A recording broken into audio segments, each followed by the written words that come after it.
everyone. Welcome to the third episode of Opinionated SEO Opinions with these three googly ladies here to discuss everything on SEO and digital marketing. We're so happy to be receiving follow-up questions from our previous episodes, and we'll go on and kick our first question with Katriona Li. She asks, does cheaper products have a ranking advantage, and is it possible for a luxury brand to compete with other brands for a basic product? So I'll get this one because I was, but certainly let you guys jump in. So I'd say it is not inherently true that cheaper is better. It is true that people tend to like cheaper better, right? So I would use the context of the world in the answer to this question. Like, Walmart wins a lot of the time in the world because they are cheaper for more people, and more people do like that. So it is true to say, like, often cheaper products do win both online and out in the world. So if that is your use case, then yes, I'd say that if more people are seeking a cheaper product, then it is more likely that a cheaper product will probably rank better because more people will engage with it. More people, they look for that in the brand if they can't just afford the other one. So some differences there. It's a lot about anchoring. So for instance, it also depends on what you're shopping for. If you're looking for an engagement ring, cheaper is not inherently better, right? Like you have probably a set of requirements about what you expect. So what is cheaper is very much relative to the expectations of the user, and also relative to specifically what they require from this product. So they might be seeking the cheapest solution that involves product feature XYZ, right? So there might be other products out there cheaper that don't do those things that are still not qualifying for what you need. It's not as simple as saying cheaper is better, or I certainly don't want SEOs waving their hands in the air and saying, like, I can't do it, your product's cheaper than me, we can't rank higher, there's nothing I can do. That is certainly not the case. But also keep in mind that the world is the way it is and people are price sensitive. So if you as a brand can help people overcome that price sensitivity, then you're doing a great job and you can help rank those things higher anyway. So you still have to do a good job at setting pricing and at doing your marketing as a whole, and those things will impact your SEO ranking. Any other color to add there, ladies?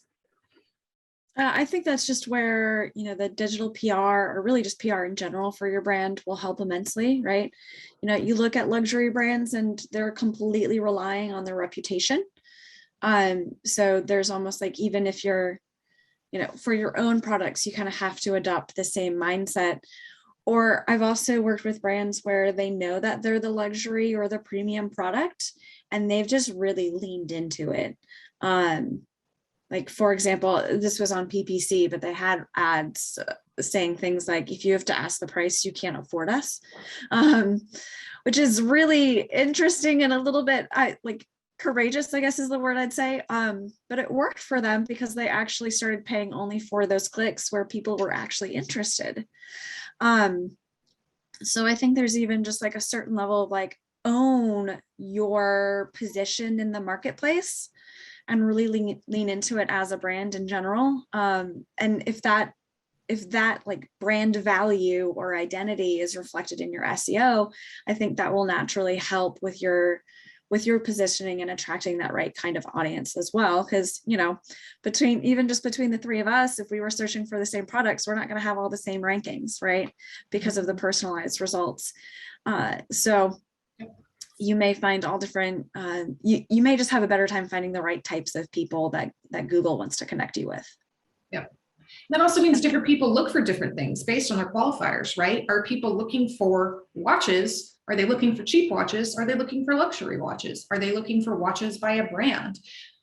People, not always, but will often qualify their search terms to help you understand what they're looking for. So if you are Rolex, and your cheapest product is $5,000, are you going to rank number one for the query watches? Probably not. But that's also, they will probably rank number one for luxury watches and things like that. So what your keyword target is should also align to your brand positioning. Yeah.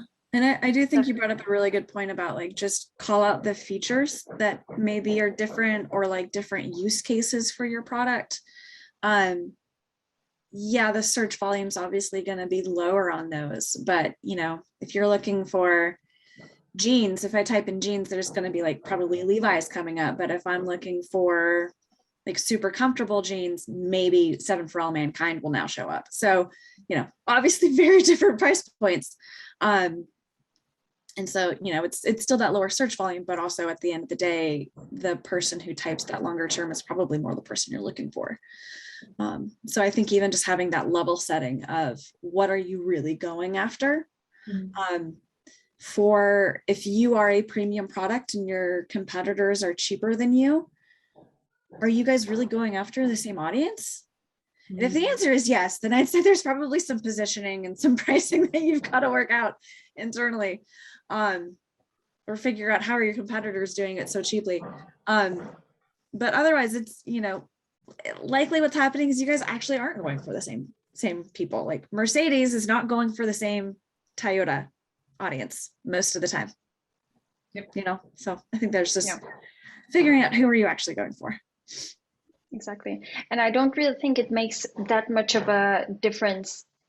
And like, for example, if you're a luxury brand, you would go after luxury terms, but then you wouldn't jump on and want to rank for generic keywords only because you want more audience to be looking for you.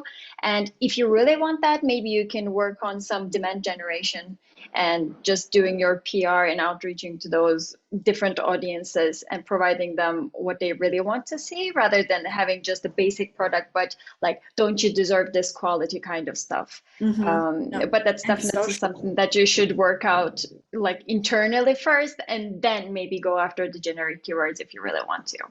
Yeah, and this is definitely where any kind of social media advertising can help immensely, because it's building that brand loyalty and brand equity that just always boosts your engagement, because people just recognize you. So they're going to go where they feel a little bit more comfort, or trust has already been a little bit built already. So definitely. Also, can I rant for a second? I would really love to stop seeing "because you deserve it" in marketing messaging for luxury products, because it is the craziest copywriting. I see it all the time, and I'm like, oh yeah, do I deserve this and that and that? Okay, yeah, I get it, I deserve it. It's just not helpful. Thank you, please stop doing that. I always have the response of like, but do you even know me? Do I care? Unless, you know what's interesting though, unless it's something I actually want, and then I'm like, I do deserve that. I work hard. I'm a mom. My daughter's healthy. I do deserve that. Okay. Well, I do deserve that refrigerator. Oh, yes. Enjoy that one. Just to fill in people, my fridge broke. So I finally got a new one. So I was without ice for like 4 weeks. Which first world problems, I did not realize how much I depended on having ice. So yes, it came in and I shared it on Twitter because it's beautiful. And the guys who delivered it were making fun of me because I'm so excited about it. It was a lot. Yeah. Lovely. It's worth it. Yeah. Did we beat this one? Yeah, I think so. And thank you for bringing it up, Kat. Off to our next question. This comes from Tanya Lesiuk. I hope I pronounced correctly. Tanya asks, hyphens or no hyphens when adding keywords into your articles? So if you're adding it into the copy, I would say just how is it supposed to be written is what I would do. What is accurate? We just want to be yes, of course, Google and bots are reading our content, but at the end of the day, you should be talking. Ideally, we're aiming for talking to other people. So I would just keep it, like that. How would people expect it to be written? If you're talking about in URLs, whether you use hyphens or just like camel case the word or just put it all together, I don't think it really matters. I would say just do whatever's best for readability. We were actually talking about it with accessibility and like hashtags. You want to use camel case because those inherently don't allow for spaces. So that might be something to consider. Just, does it make it more readable, more accessible if you put hyphens? But at the end of the day, I don't think there's really any different value in that. Like, there's no intrinsic organic value. Yeah, I'm guessing the question is something around like, if the keyword does have a hyphen, like people look for both versions in Google, right? And if you choose one versus the other in your copy, will you not show up for that? And I'd say no, Google doesn't care. Do what's accurate, because people come to your site and you look weird because you're not being grammatically correct, and therefore you look kind of shady or spammy. You don't want that, right? So yeah, like I'm just thinking like the words read only. Yeah, I probably wouldn't use a dash when I'm searching as a user because I'm lazy. But when I'm writing it, I would still have the dash because that's how it's supposed to be. And also, thank goodness for Hummingbird, however many eons ago at this point, like Google knows that it's the same thing. You know, God, Tori, do you remember those days of like having to make a page for every single iteration of a keyword? God, that sucked.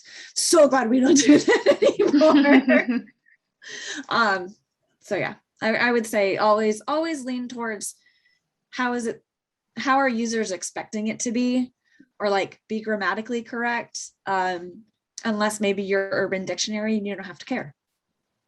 Yeah, I mean, brand alignment matters if you're doing it intentionally, just like all copywriting rules. You can throw out the rule book if you're doing it well and it's appropriate for your audience. But generally speaking, default to grammatically correct unless your brand lets you do otherwise.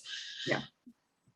By the way, I think I would do 2 different searches for the hyphen version and no hyphen version and look at how many results are there. Basically, whether the competitors are doing it or not, or how it looks on the SERPs. Maybe that can be something like data-driven, more of a thing, rather than Certainly. going after the audience and trying to decide how they want to see it. Do you think that could be a good idea to do? Could be a great study, because, you know, it's one of those things where I've not seen differences in the research I've done, but I also haven't gone out seeking it. Right. So if we do find that there's a difference, that would be extremely interesting. Yeah, it'd be cool. Guess that it might be in specific. I mean, if there's a difference, like maybe there's regional differences, or maybe there's different audiences, or, you know, it's expectations. I could see a lot of like dev terms. Yeah. I could see that. Because actually sometimes they mean different things. Yeah. It's not frustrating at all. Yeah. Yeah. Anyhow, do you remember how much we used to talk about whether it's on hyphen page SEO or on page SEO? So even that in itself was a thing that we questioned a lot. So as SEOs, I think we can go on and talk about this for eternity. Let's see the from the first episode we did, and then trying to write descriptions and stuff like that, I was like, subdomain, subdomain I think is pretty much traditionally one word, but then subfolder, do you have a hyphen, or is it just subfolder, or like subdirectory? I've seen subdirectory as one word and then subdirectory with a hyphen, so it's just like, I don't know what's what. Yeah, I mean, it's a kind of a line between when does it go from being from something we describe to being a noun, right? And like sometimes those things are ambiguous, but for the most part, you can look them up in dictionaries to see like what's correct today. I did that. Yeah, I did that. Thank God for Grammarly, because they seem to publish all the articles about exactly those questions. Yeah, they do. Great. They might be doing some SEO. Definitely. Okay, then the final part of this episode is coming with 2 questions that are very related to one another. One comes from Sara Burke-Allen. She asks, how long should a piece of content be if the intention is to write specifically for SEO? And there is another question from Princess Mae Follosco, I hope I pronounced correctly.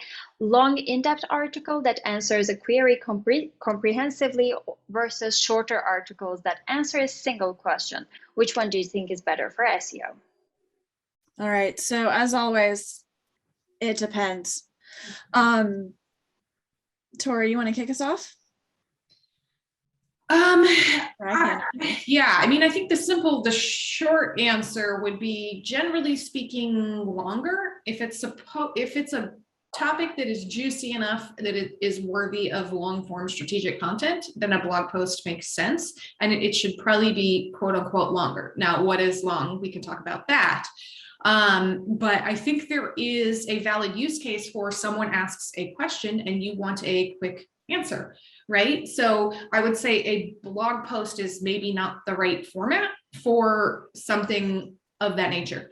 So when you think, I think of like the Stack Exchange or other related services where you have a specific tailored question that might have a one-line answer or a one paragraph answer or 5 different people arguing about their different solutions to this answer, right? That never happens in SEO. Oh, no, not at all. But then it's kind of a Q&A. It is that structured sort of form. This is a question and this is an answer. It's not a long form blog post. So the format function of how you choose to answer something should match the need of the user. And a blog post is sort of inherently, I think, especially these days, a little bit longer and more in depth. I don't want to see a bunch of blog posts that have 100 words. That's not probably valuable content, and probably is not a good format for people to be able to browse questions and see if there is an answer to it. Like the blog is not a good place to do that. Like you want to be able to like filter and ask questions and search and sort of e-commerce like. It's just not useful in that regard. So use the right format. Anything else on that? And I also feel like topic clusters can be a good thing to use here, depending on whether it's useful for you or not. That would definitely be coming from your keyword research, competitor research, and what the SERPs are showing for the query that you're going after. But if you're able to have a pillar content that links out to different cluster contents, and since they're going to create a hub around this main topic that you have at hand, it can increase the chances of those articles ranking, and it may distribute the value of each page better to different articles, and it would also create a semantic hub that you can take advantage of. So you're still probably linking to articles that have 100-word answers, right? They're individual definitely. 1,000 to 5,000 words a pop, right? Like that's a big if it's deserving of a hub, then it's a big juicy topic with many different angles. And instead of trying to answer that in one big long blog post that's 20,000 words, probably think about breaking that up and grouping it by user intention. Well, and I think there's also with that, like with the second part of the question of like, what should it be, long form or short, based on like what kind of topic or keyword. I think that's just really good opportunity. If there are a lot of those, like people also ask questions and there are short answers, that's great FAQ content. Like make an FAQ page about your pillar topic, right? Or embed the FAQs on your pillar page. Yeah, because especially with the passages update, we're just seeing more and more Google will drop a user directly in the section of the page where their question's getting answered. And then of course, we're seeing more of that content also filter up into the SERP itself. So for me, it's like, if you're going after keywords where it's gonna be more about like rich answers or featured snippets, that's probably that short form, very like Q&A content to me. If it's, I have to, pretty much anything with SEO, there's not really a short answer because we always have to expand into the here's why it depends, right?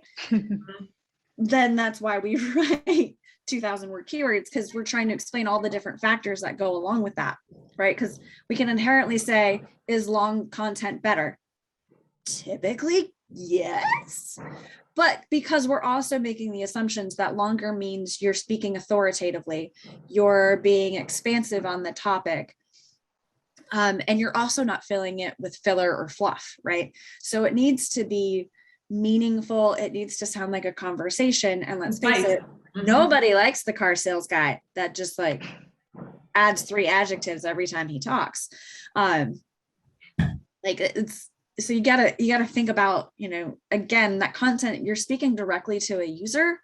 And, you know, I think to Tori's point, it's really what from the query itself, what's already ranking and how is that content organized or how is it formatted? Because it's not just, as SEOs, our job is not just to answer their question, but it's to answer their question in the way they want to receive it, right? If I were to post a recipe that doesn't follow the standard ingredients and directions, nobody would consume it because it's not considered in the format that they want to have it. So I think just really aligning with, is there a clear way that user wants to consume that content? That's what we need to align with. And then, yeah, I think we definitely need to talk about how long is long.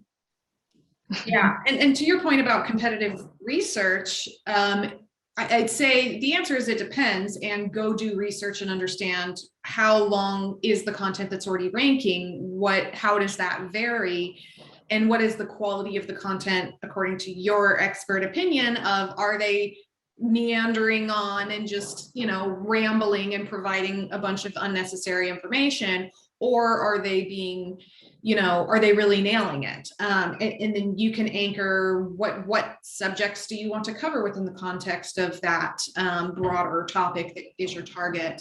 And I think you can use that competitive research to back into what do you think is appropriate given your angle and how you want to answer that question. So I would also say, like, that's what Google thinks people are looking for, right? And that's the best information on the web. So that tells you something, but I wouldn't say just because someone has 3,000 words means you must have 3,000 words or you must have 3,500 words to beat them out. I don't think that's true either. But you can take your expertise about the subject and say, I mean, you don't want to be the copywriter only version of, I'm just going to spin another version of this same exact content on the web. Like, I'd rather see people creating content that is juicy, that's meaningful, that's new, that brings new perspectives, that brings new expertise. So again, you're talking about things where maybe you think people really mean something else when they're asking for this, and that's not ranking. So you can talk about why that is, you can cover the broader subject matter, and then you can add your unique angles on it. And your post might be shorter or longer than that because maybe you're getting to the heart of something other people are missing. So review the data, understand your data set and its limitations, and make the right decision for your business. And I would also say too, to your point of, like, if what's ranking is a 3,000 word article, but maybe you're going after like a more technical audience and the 3,000 word article is covering the basics of, like, what is the internet? Mm-hmm. You know, I would hazard a guess that a lot of people, at least for the queries that you're going after for like a more qualified audience, they don't care. Right. So, you know, really honing in on, you know, it's always about who are you making that content for? Now, if you're, you know, Comcast and you are having to explain what the internet is, you know, then sure. But I don't know. It's just, there's a lot of times where I think people are so stuck on that word count because that's what's ranking. But, you know, the first 1,800 words are beginner level content that if those are the questions that your leads are asking, they're not qualified. Yeah. So, you know, I think all of that goes into play, to Tori's point about, like, just do what's right for your business.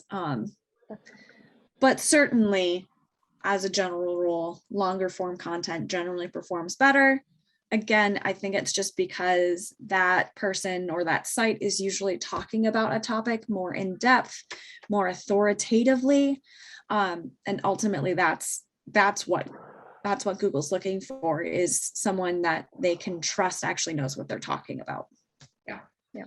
And I would actually expand upon that to say, like, what is popular and what works right now won't inherently always work. So I'd say that is true now, but that's how Google defines quality right now in a large degree. But I do think that how Google defines quality is a moving target.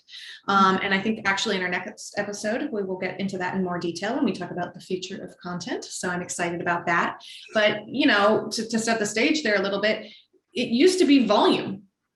If you had the most articles about subject matter or keyword XYZ, that meant you rank.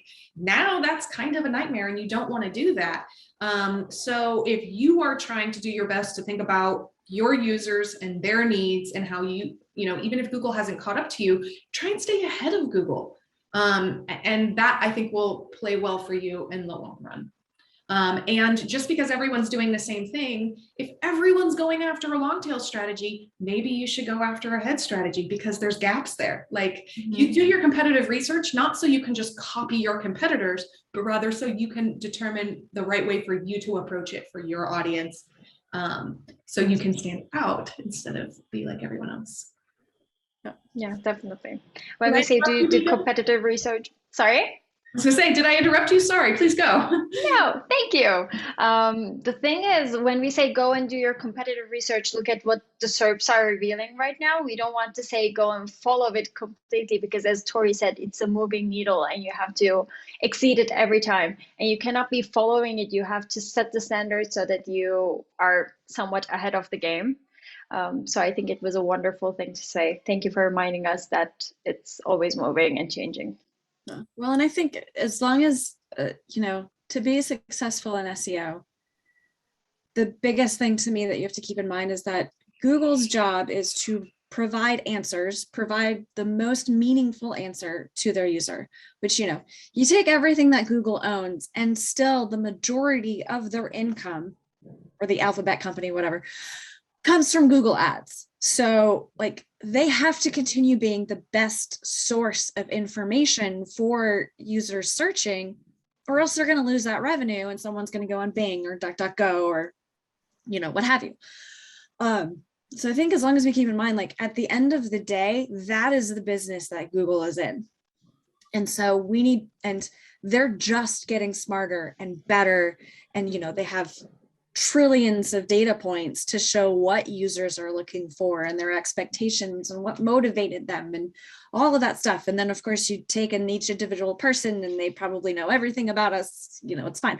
Fine. It's totally fine.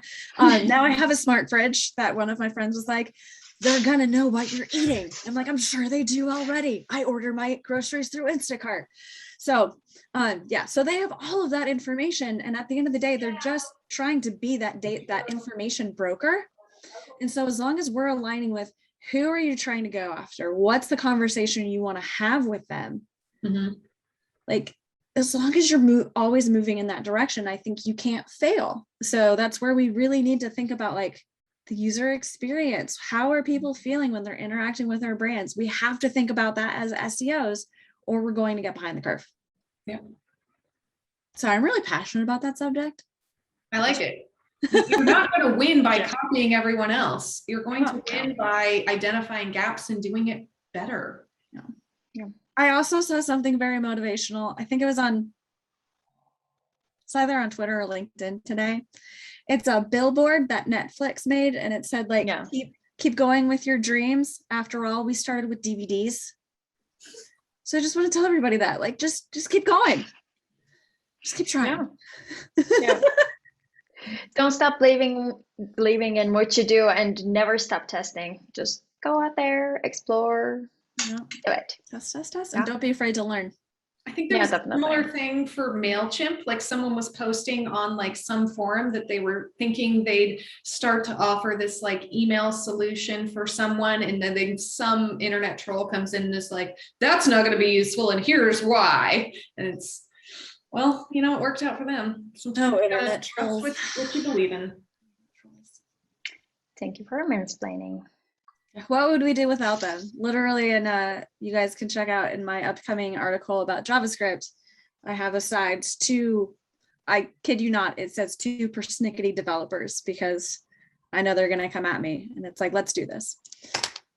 Yes. Actually, Christina Brodsky had a poll today on Twitter saying that did it ever stop you from posting something or publishing an article because of the fear that somebody's going to interrupt you and just troll you on the internet? And Yes. I think it was 70 to 30% or something. Yeah, it's pretty high. The last time I checked, yeah. Yeah, it's It was higher when I did it. 77%, over 200 votes. And sorry, it's Katriona Li. So congrats, yes, Christina. yes, on her congratulations, recent Christina. So yeah, but let's just take down the internet trolls one at a time. It'll be fine. Definitely. And that's why we have this web series. Woohoo! All right. Well, we are doing another episode about the future of content pretty soon. Yes. Yep. And we'll have some guests. It'll be very exciting. That's one you don't want to miss. No.